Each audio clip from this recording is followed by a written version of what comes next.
is necessary for sustained growth over the last 200 years or so. Okay, good call. I think we need more than that.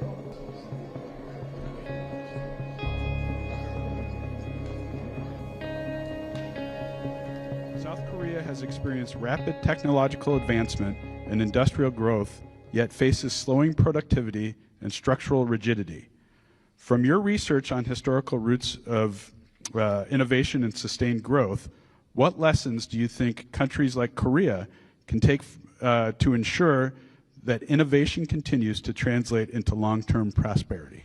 Yeah, I must say, I find it slightly ironic that this question comes to me from South Korea, because in my lecture about institutions, I always contrast, as it's almost inevitable, South Korea with North Korea to exemplify the fact that if you have reasonably good institutions, you do a heck of a lot better than if you have lousy institutions, as they do in Pyongyang. I mean, that seems kind of obvious, and I think Acemoglu and Robinson made this point, and everybody makes this point.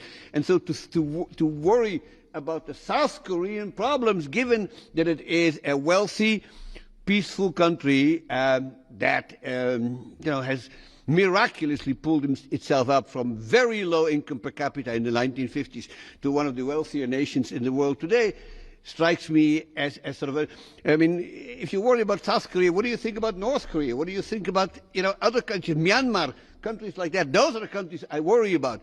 South Korea should continue to do what it has been doing all these times. It should make sure its borders are open, that it is tapped into the best practice technologies of this world, and they should have more babies. That, I think, is the one concern that's causing, some kind of stagnation in South Korea. I think they have one of the lowest birth rates on this planet. I mean, maybe this is a choice that they made. And I think there's another question here about fertility. We can come back to that. But in terms of technological innovation, I mean, some people here in the audience must be driving a Korean-made car. And I don't think that they would feel very much inclined to think of these Korean-made cars as an example of bad technology. If you want an example of bad technology, look at the cars that were made in the Eastern Europe before it collapsed. And, if you ever wanted to see a really bad car, you should try a Trabant, which is now a museum piece. Now, South Korea doesn't make Trabants. They make cars that run and run and run. So to say that I'm really, in all due respect, I'm really worried about their economic future. Many other countries on this planet would like to trade places with them. How important do you believe openness and the free exchange of knowledge are for sustaining growth in an era of growing geopolitical and technological fragmentation? Well, I'm a great fan of the free exchange of knowledge. I'm also a great fan of the free exchange of anything else, including goods and services. So my big advice to countries like that is stay open and keep the country not only open in terms of its boundaries, but of the freedom of its people to say what they want, to have a free press, to have free elections. South Korea has had a reasonably successful democracy. I mean, nobody has a perfect democracy. We should know that by now. But